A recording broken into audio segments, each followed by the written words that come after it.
Emilio Carrillo es economista, es escritor con más de 74 libros en su haber, es conferenciante, también es experto internacional en desarrollo local por Naciones Unidas y es una palabra más que autorizada. Hoy vamos a hablar de cómo conectar con la divinidad y es él el encargado de desarrollar este tema fantástico. Bienvenido, Emilio, muchas gracias por estar con nosotros.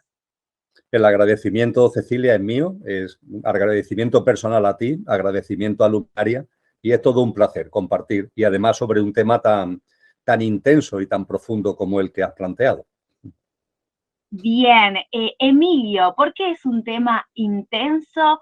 ¿Qué es la divinidad? ¿Cómo podemos conectar con ella? Empecemos por lo básico, así, bueno, aquellos que quizás tienen la primera vez la oportunidad de vernos, se van enterando un poquitito más acerca de este tema apasionante. Sí, pues es un tema intenso, apasionante, como tú acabas de decir, sobre todo teniendo en cuenta que estamos en una sociedad que, utilizando un término que acuñó hace ya más de un siglo, en la frontera del siglo XIX con el siglo XX, Friedrich Nietzsche, el gran pensador germano, que él dijo textualmente en sus obras, fundamentalmente en la Gaia Ciencia, dijo: Dios ha muerto, y lo hemos matado nosotros. Cuando se habla de la muerte de Dios, evidentemente no se está haciendo referencia a que cojamos a un señor de barbas blancas que está por ahí más allá de Saturno y que nos está observando, premiando, castigando. Esa visión infantil de la divinidad creo que la tenemos, infantil y antropomórfica, creo que la tenemos superada en términos espirituales. Entonces, cuando se habla de matar a Dios, no se está haciendo referencia a estrangular a Dios. Se está haciendo referencia a expulsar, a desterrar de nuestra vida, de la vida personal y de la vida colectiva, todo lo que tiene que ver con la trascendencia, es decir, con la percepción de que más allá de la apariencia hay una esencia. Y el matar a Dios significa precisamente eso, que expulsamos lo trascendente y nos aferramos a lo puramente material, a lo puramente superficial.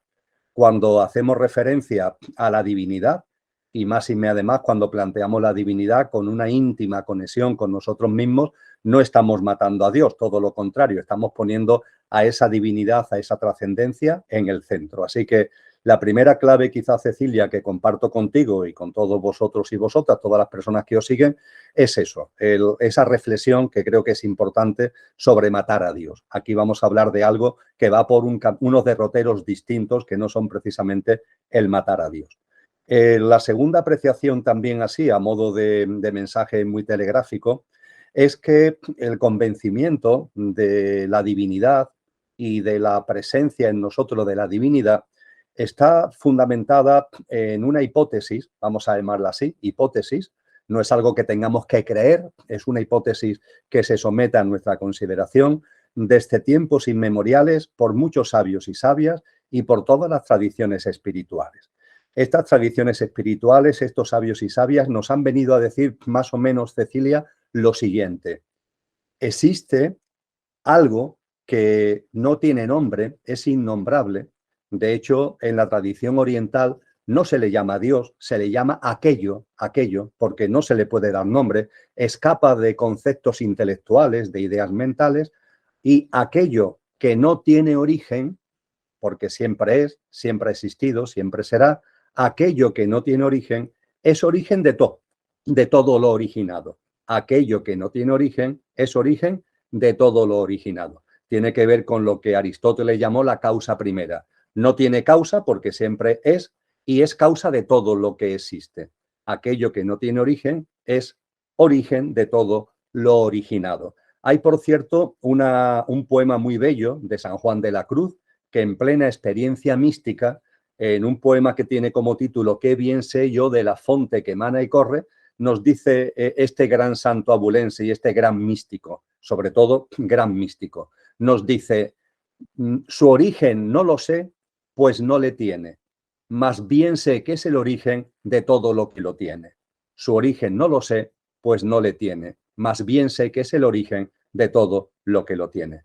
Pues bien, si admitiéramos esa hipótesis, y termino con esto en la contestación telegráfica a tu pregunta, si admitimos la hipótesis de que aquello que no tiene origen es origen de todo lo originado, a partir de esa hipótesis, a partir de la aceptación de esa hipótesis, Es de puro sentido común que si aquello que no tiene origen es origen de todo lo originado, aquello está presente en todo lo originado, puesto que todo deriva de él.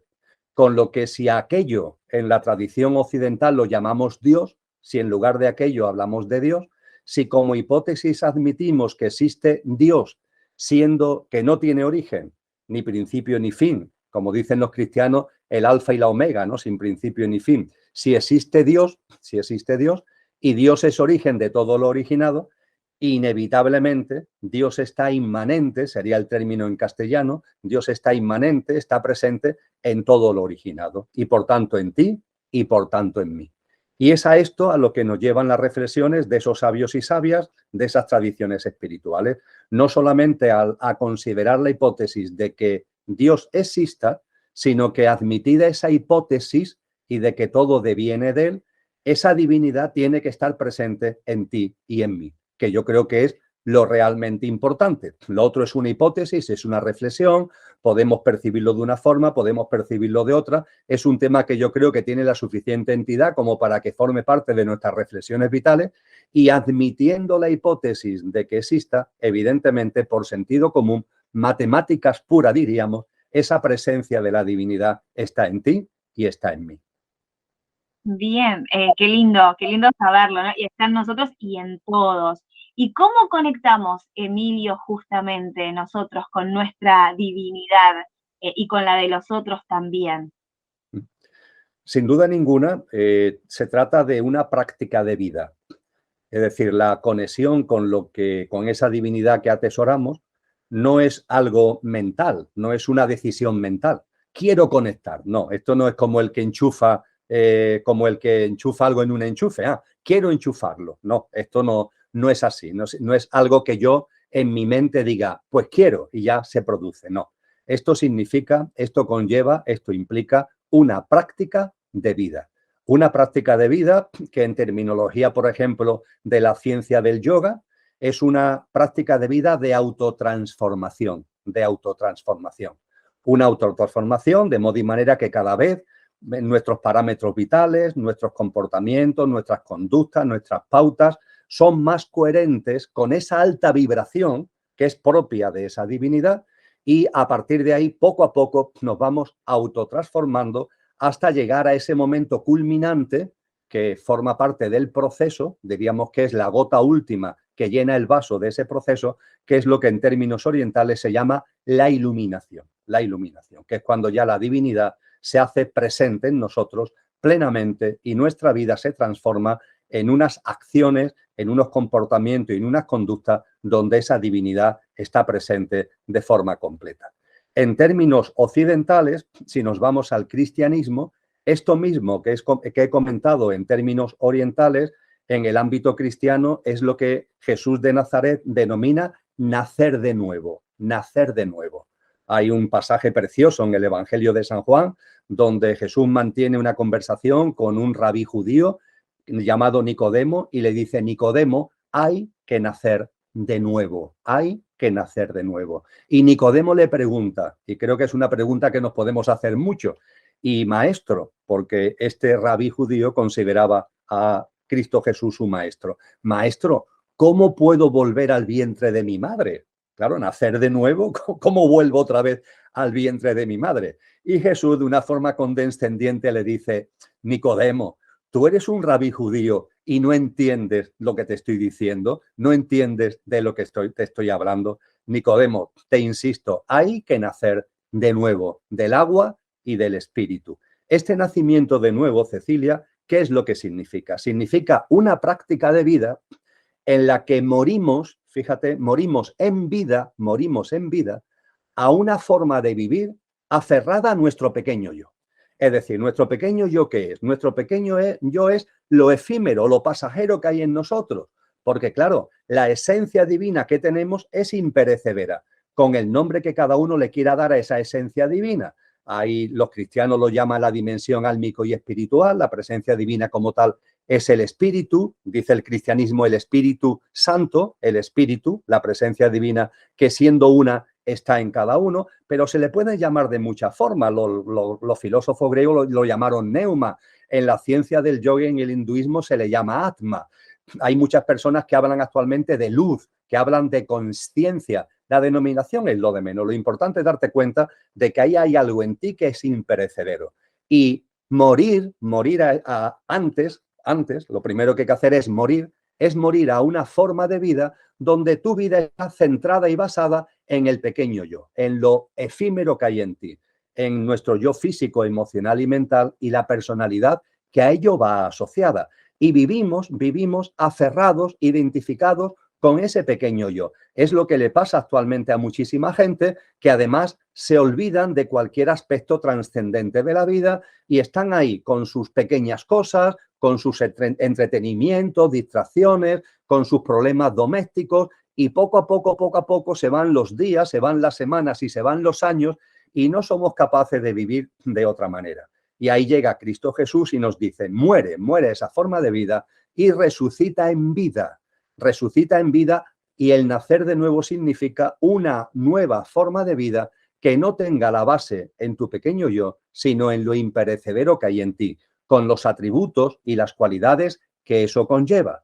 Esos atributos y cualidades que los sabios y sabias nos han recordado. Por ejemplo, son lo que Platón denominó las virtudes o los ideales y las aspiraciones del ser humano. La belleza, la paz, la justicia, la verdad, la creatividad en todas sus manifestaciones.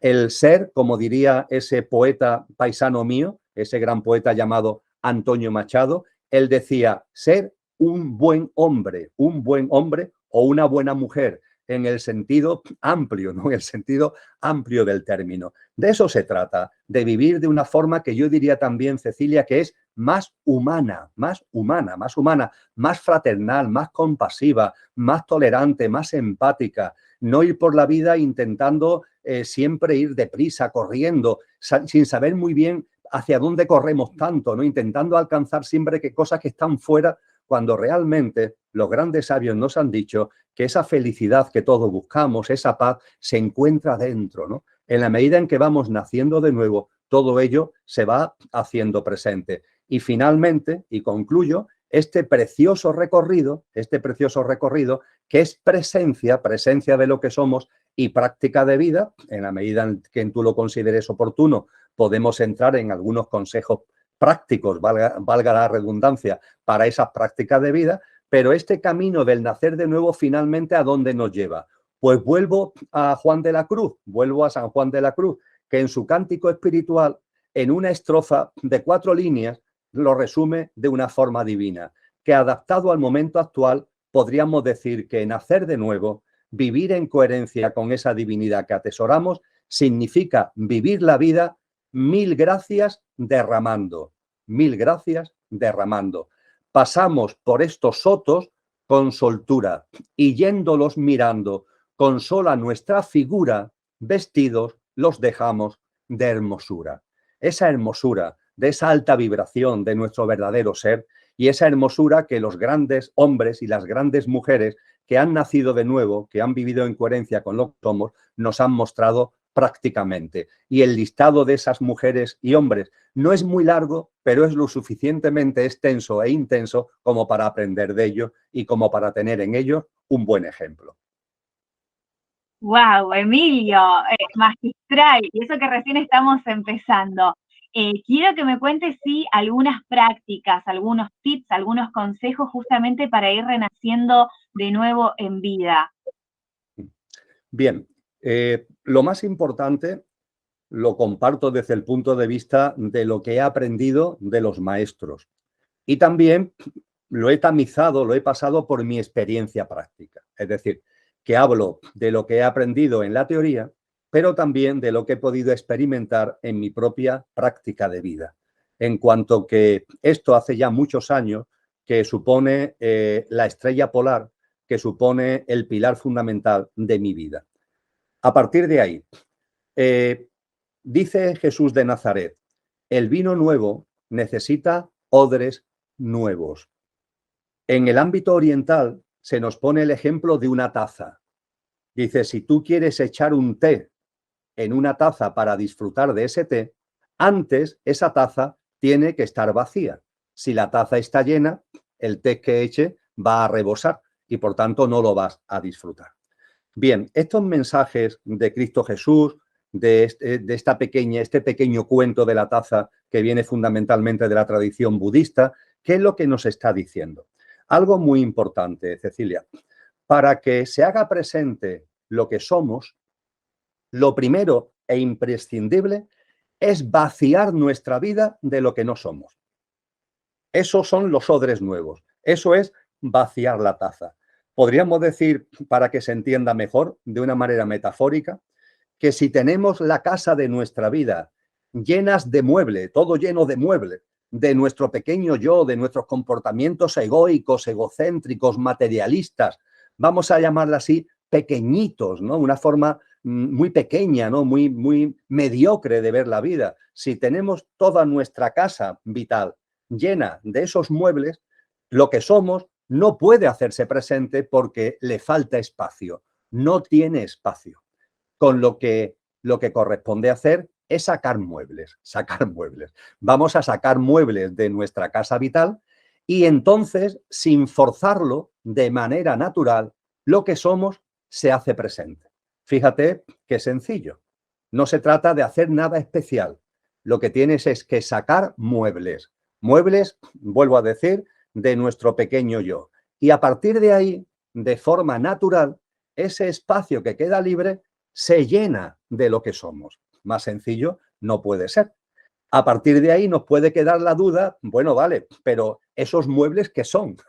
Cuando hablamos de esos muebles, de nuestro pequeño yo, ¿esos muebles qué son? Pues bien, aprendiendo de lo que nos han enseñado y poniendo también sobre la mesa mi propia práctica de vida, puedo poner, Cecilia, algunos ejemplos, que son ejemplos además muy simples. Por ejemplo, el estilo de vida. Un mueble que tenemos ahí, egoico, enorme, metido en nuestra casa, ¿cuál es?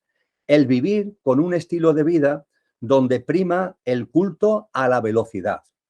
Siempre vamos estresados, siempre vamos corriendo, siempre vamos con prisas.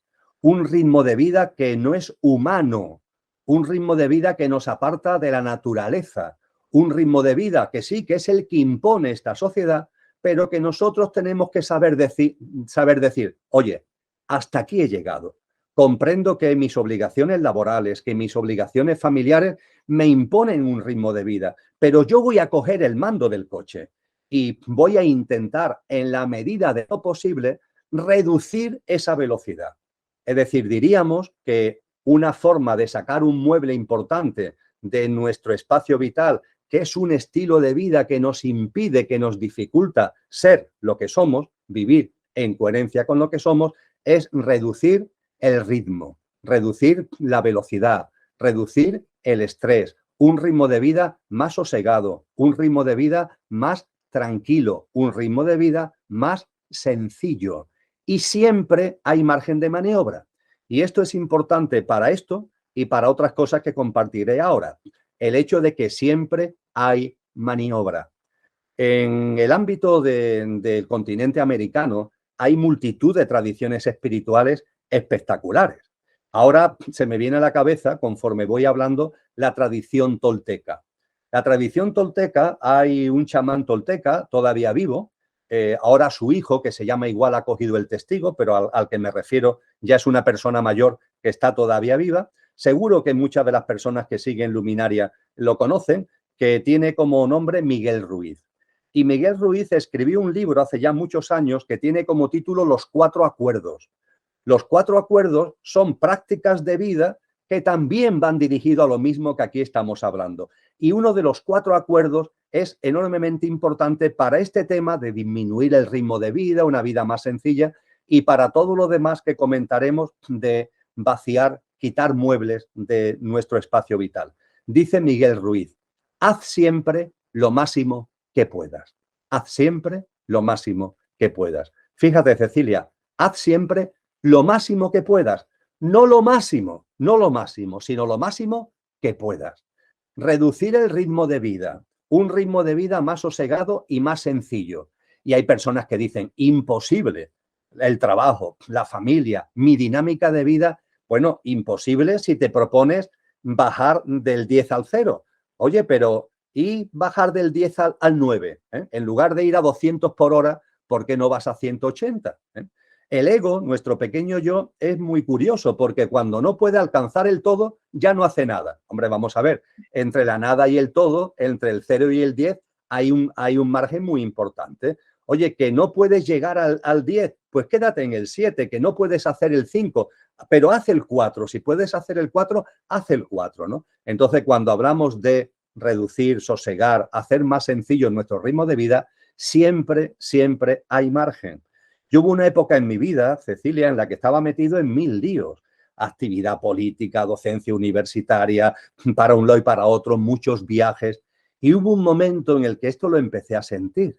Y lo primero que salió en mi mente, no puedo reducir, esto es imposible de reducir. Pero leí a este chamán tolteca, digo, oye, es verdad, no puedo reducirlo del todo, pero sí puedo reducirlo un poquito, y por ahí empecé. Y me fui dando cuenta de que ese poquito podía ser un poquito más y de que ese poquito podía ser un poquito más. De esto se trata en cuanto hablamos de una práctica de vida, vamos a decirlo así, más sencilla, a un ritmo de vida más sosegado. Hay otra cuestión, otro gran mueble que tenemos en nuestra habitación, que es el de nuestro pequeño yo, el de nuestro ego, que está empeñado. A mí ese me hace mucha gracia, la verdad. A veces me aparece todavía y me sonrío, porque es lo que hay que hacer, reírnos cuando estas vocecitas aparecen. Y es ese pequeño yo que dice que las cosas tienen que ser lo que yo quiero, como yo quiero, cuando yo quiero y donde yo quiero. Y ya está. Claro, eso es tremendo. Es decir, vivir la vida así no solamente es que sea tremendo porque nos afecta cruelmente, nos daña, no origina sufrimiento, es que además nos aleja de la verdad. La verdad, por ejemplo, que nos enseña la naturaleza, la verdad que nos enseña el cosmos y el firmamento. Todo es cuando corresponde y todo tiene un sentido. Esto el pequeño yo no lo entiende, nuestra divinidad lo entiende perfectamente. Oye, que todo tiene un porqué y un para qué, que observa la naturaleza. En la naturaleza, a lo largo del año, hay estaciones, hay ciclos estacionales y todos tienen su sitio. Y a lo mejor a ti el invierno no te gusta porque hace frío, porque es húmedo, porque es oscuro, pocas horas de luz, pero el invierno es imprescindible. Donde yo resido, en Andalucía, muchas veces, demasiadas veces, los inviernos son excesivamente suaves. Prácticamente no llueve, no hace frío, entre comillas, dentro del frío que aquí puede hacer. ¿Qué es lo que sucede después? Que la primavera es una primavera descafeinada. En la ciudad de Sevilla, yo resido a las afueras de Sevilla, la ciudad está llena de naranjos que en primavera, finales de febrero y ya en marzo, le salen azar, flor de azar. Pero claro, cuando le sale flor de azar en mucha cantidad y con mucha fragancia, cuando el invierno ha sido invierno, dentro de lo que aquí son los inviernos, es decir, cuando dentro de lo que aquí corresponde ha hecho frío, ha llovido, entonces la primavera nace exultante y esa flor de azar inunda de fragancia maravillosa las calles. En cambio, cuando el invierno ha sido un invierno que no lo ha sido, que no ha respondido a su papel, esa flor de azar es escasa y prácticamente no huele. Pongo esto como un ejemplo gráfico de que todo tiene su sentido, Cecilia. Nuestra divinidad sabe que en nuestra vida las noches oscuras tienen su sitio, tienen su sentido. Nuestra mente no lo quiere, nuestro pequeño yo no lo quiere, pero tiene su sentido. Decía Oscar Wilde, que terminó sus días en la cárcel por homosexual, en la cárcel, además delatado por su amante, una cosa tremenda. Estuvo en la cárcel y ya cuando salió, nada, vivió 2 años, se tuvo que ir a París y murió en la más absoluta indigencia. Y en la cárcel, Oscar Wilde, al amante que lo había delatado, le escribe una carta de perdón y una carta preciosa donde le dice, se llamaba Douglas, el amante de Oscar Wilde, donde le da las gracias a Douglas y le dice, te tengo que agradecer, Douglas, lo que has hecho. No solamente te perdono, sino que te lo agradezco, porque hasta tu traición yo me empeñaba en saborear solo los frutos del lado soleado del jardín. Y por tu traición y en la cárcel me he dado cuenta de que en el jardín hay una parte sombría, pero la parte sombría del jardín también da frutos. Y he aprendido a saborear y a disfrutar los frutos del lado soleado y del lado sombrío del jardín. San Juan de la Cruz en su verso, en su poema La noche oscura, lo narra de una forma tremenda, ¿verdad? Esas experiencias de noche oscura, de persecución, de cárcel que sufrió, y nos dice que eso es lo que lo transforma. Y él dice en ese poema tan tremendo: oh noche que guiastes, oh noche más amable que la alborada, oh noche que juntastes amado con amada, amada en el amado transformada. Esta comprensión profunda es la que deviene de decirle a ese pequeño yo que está ahí diciendo que las cosas tienen que ser lo que yo quiero, cuando yo quiero, como yo quiero. Cálmate, cálmate, nos sonreímos y lo vamos quitando de nuestro espacio vital. Y por supuesto, esto también lleva a Cecilia a un cambio de nuestras relaciones personales. Ya está bien de ir por la vida intentando convencer a la gente. Yo comparto de corazón, lo estoy haciendo ahora contigo, bueno, en el contexto de una entrevista que hemos organizado, y yo comparto de corazón, pero yo no pretendo convencer a nadie de nada.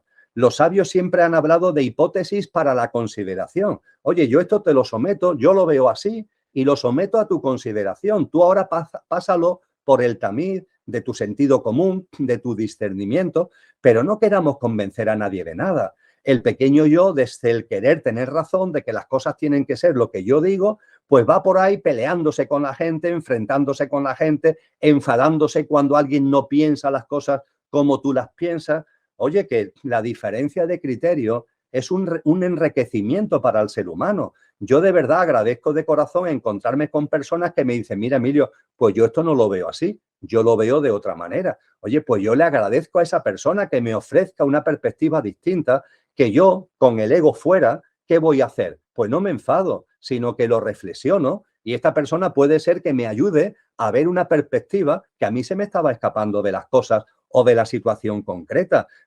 Cuando está el pequeño yo por medio, esto es imposible.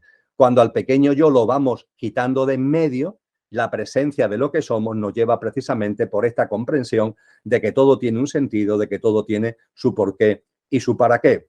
Igualmente, y van tres, me voy a callar aquí para darte paso a que sigamos en esta línea o a otras preguntas, pero ya que he hablado de la práctica de vida sencilla, ya que he hablado de la práctica de no andar por ahí queriendo que las cosas sean como nosotros queremos que sean y perseverar todo lo contrario en la confianza en la vida y en el entendimiento que todo tiene un sentido profundo, la tercera práctica tiene que ver con algo que en esta sociedad está muy, muy presente, que es el retener, el acumular, el poseer.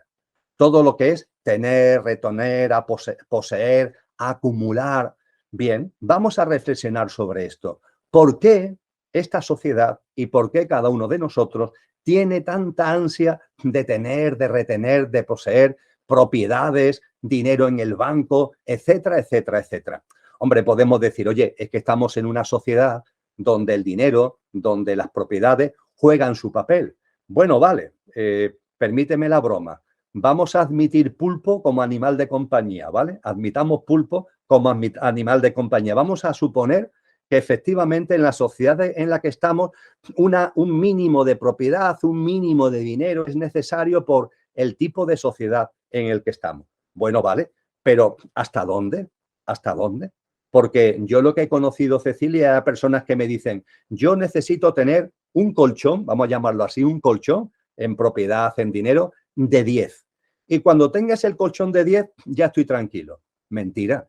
Cuando tiene el colchón de 10, dice, ah, no, que me he dado cuenta que el colchón que necesito es de 20. Y cuando tiene el de 20, dice, no, me equivoqué, necesito 50. Y cuando tiene 50, quiere 100. Es decir, hay algo extraño. El influjo social también pesa, pero hay algo extraño desde dentro que nos lleva a una especie de ansia de tener siempre más, de acumular, de poseer. Y esto es miedo a la vida. Esto es miedo a la vida. Cuando no se tiene miedo a la vida, nos damos cuenta que no necesitamos tanto. Lo decía Francisco de Asís, el gran santo italiano. Él dijo con toda claridad, necesito poco. Y lo poco que necesito, lo necesito poco. La presencia de lo que somos nos dice eso, que realmente no necesitamos tantas cosas.